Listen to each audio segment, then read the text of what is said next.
Welcome to our channel. Today, we dive into the spine-chilling world of school horror stories. Brace yourself for a terrifying journey. Chapter 1. The Haunted Classroom. Imagine this: a dimly lit classroom, desks neatly arranged, a chalkboard at the front. But something's not right. This isn't just any classroom. This is room 103, and it has a reputation.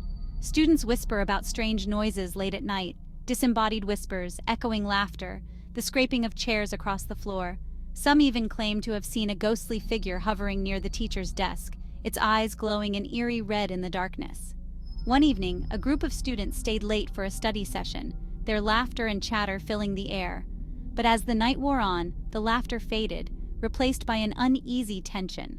One by one, the students began to notice strange occurrences: a book falling from a shelf, a cold breeze swirling around their ankles, the distinct feeling of being watched.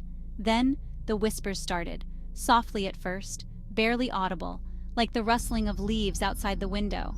But gradually, they grew louder, more insistent, seeming to come from the very walls themselves.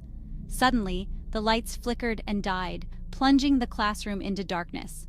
Screams erupted from the students as they fumbled for their phones, their beams of light cutting through the suffocating darkness.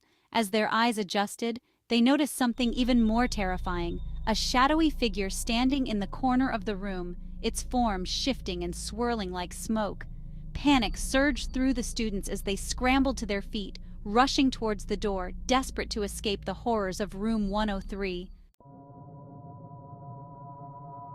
Chapter 2. The Ghost in the Library. The school library, a sanctuary of knowledge and quiet contemplation, held a different kind of secret after dark. It was said that the ghost of a former student, Emily, who had met an untimely end within its walls, still wandered the stacks. One night, a student named Jake found himself alone in the library, engrossed in his studies. As the hours ticked by, he became aware of a strange stillness settling over the room. The usual hum of the fluorescent lights seemed to dim, replaced by an oppressive silence. A cold draft snaked around his ankles, raising goosebumps on his arms. He glanced up from his books, his gaze sweeping over the towering bookshelves, their shadows stretching long and menacing in the dim light. Suddenly, the distinct sound of a book falling from a shelf echoed through the silent library. Startled, Jake spun around, his heart pounding in his chest.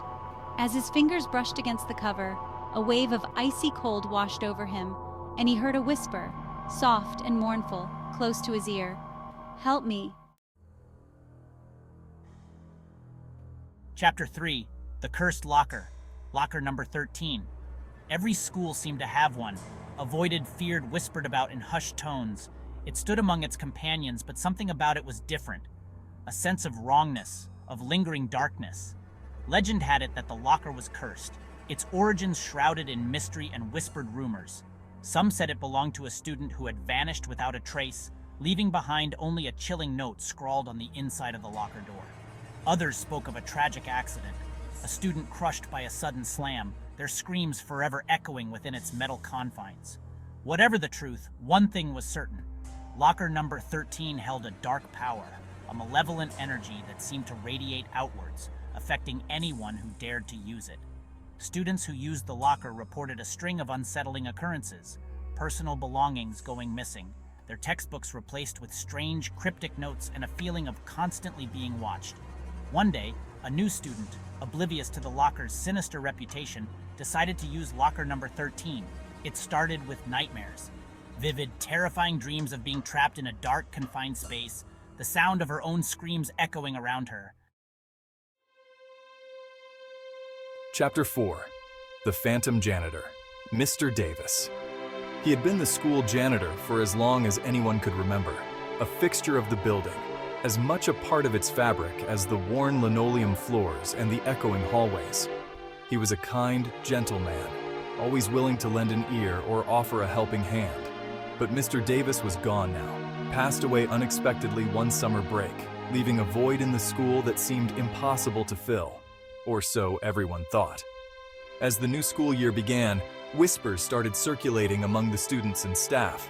Whispers of strange occurrences happening after hours, of a shadowy figure resembling Mr. Davis seen pushing a cleaning cart down the empty hallways.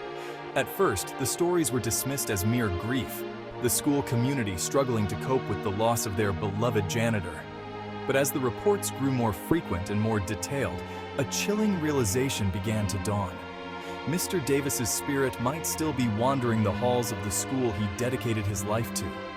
There were tales of lights flickering erratically as if responding to an unseen presence, the distinct smell of lemon disinfectant, Mr. Davis's signature scent, lingering in the air long after the cleaning crew had left for the night.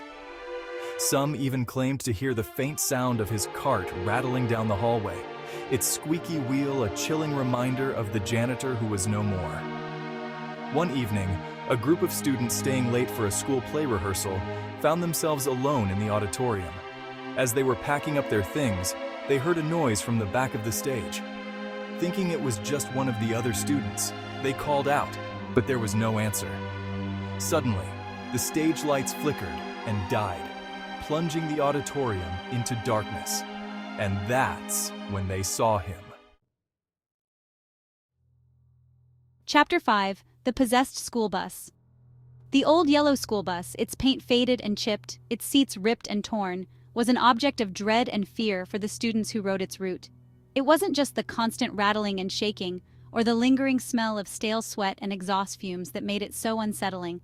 It was something far more sinister. The bus, they said, was possessed. Its history was shrouded in darkness, whispers of a tragic accident years ago, a bus full of children driven off the road, their screams forever echoing within its metal frame. Now it was said that the bus was driven by something other than a human hand, something dark and malevolent that lurked within its engine and haunted its every journey. Students reported strange occurrences on the bus, the radio switching stations on its own, blaring out static and distorted voices, the lights flickering erratically. One stormy afternoon, as the bus made its way along its usual route, the sky turned a sickly shade of green, and a torrential downpour began. The wind howled outside, rattling the windows of the bus, and lightning flashed, momentarily illuminating the terrified faces of the students huddled inside. Suddenly, the bus lurched violently, swerving across the road as if an unseen force had taken control of the steering wheel. Thanks for watching. If you enjoyed these horror stories, don't forget to like, subscribe, and hit the bell icon for more spine-tingling tales.